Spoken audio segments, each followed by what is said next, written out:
Hey there, it's Dusty once again with another Reddit story for you. This one is, am I the astronaut for confronting my husband's friend because I was worried they were having an affair? My female 50, husband male 51, and I have been happily married for 15 years. Recently, John, fake names, has gotten closer to one of his musician friends, Allie, female 40s, whose husband died of a heart attack about a year ago. They've been texting a lot, and John now goes to the pub after rehearsal every week, where he used to go only rarely. I asked if Allie was there, and he said yes, with the rest of the wins section. 2 days ago, my worries became too much, and I impulsively showed up to Allie's house and told her what I suspected of them. Allie acted very shocked by my words and said, I understand your concerns. Please let me reassure you that we are not having an affair. I can't speak to John's feelings, but I just see him as a friend. I said that I didn't know if I could trust her, and she handed her phone over to me and said, look through everything. I started going through all of her texts with John, and they were mostly things like, pick up at 7:30, or the concert was a disaster, and so on. Over the past few months, there were a lot more personal ones, but they were all about politics or how depressed she was. I did see some recent texts from John that seemed almost loving, but nothing sexual or referencing an affair or meetups. I also checked her emails, voicemails, and WhatsApp and found nothing suspicious. Wait, OP, how long did you sit there on this poor woman's phone? Just rifling through all of it. Did she make you a cup of tea? Did you spend the night? By now, almost an hour had passed with me sitting on Allie's couch going through her phone. I guess I should have just kept reading. She was just watching TV like she didn't care. Finally, I said I couldn't find anything, but that didn't mean there wasn't something going on between them. She rolled her eyes in a very immature way and said, what do you want from me? I said I didn't want them to text or socialize anymore. She said I needed to talk to John about that, but what she wasn't going to do is drop out of their music groups. I stormed out of the house. I really meant to talk with John about everything, but then I started feeling like maybe I was just being paranoid. I wanted to pretend like nothing happened, but last night when John got home from orchestra rehearsal, he was absolutely irate. Wait, so you did all this shit and then you went home and pretended like you didn't do all this shit and never talked to your husband? Okay. Apparently, Allie told him what I said. I do not like confrontation at all, so this argument with John was extremely painful. He yelled at me for accusing Allie and him of cheating and said that she didn't deserve to be treated that way. I couldn't believe my own husband was berating me for being mean to this woman. It was like my fears and concerns didn't matter at all to him. I asked him if they were cheating, and he said no. And then I asked if he was in love with her, and he just stormed out of the house. I feel I had the right to confront Allie, but John actually wants me to apologize to her.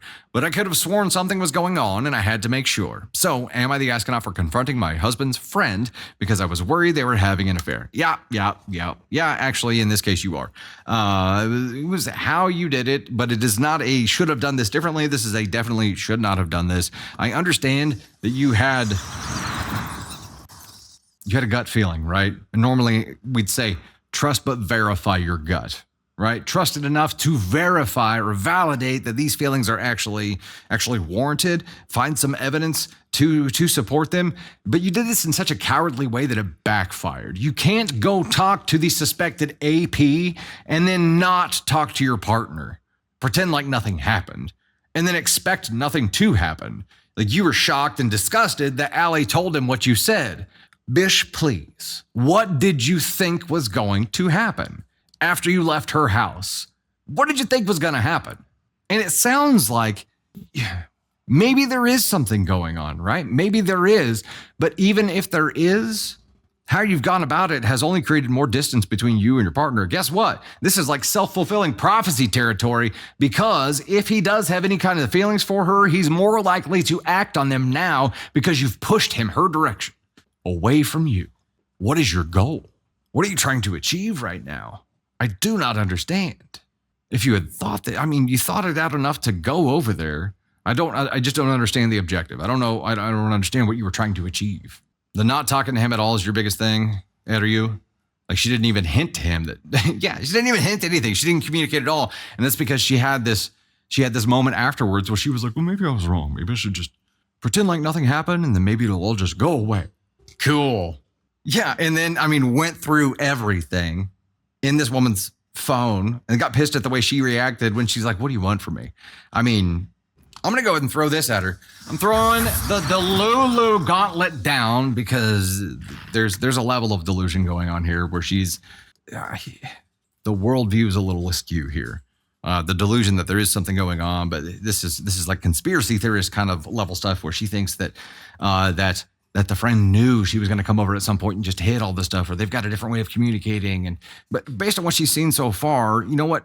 Maybe her husband does have some kind of affection towards this friend. So far, everything is innocent. It seems like her end is completely innocent. Maybe he does have some feelings toward her. So have that conversation. He stormed out, right? But that's because you freaking took a baseball bat to the hornet's nest before having a conversation with him, and he had to prompt the conversation. And it didn't start on a good note because you done f***ed up. So talk about breach of trust in a relationship. I think you've done more damage at this point than he could have done if he did cheat.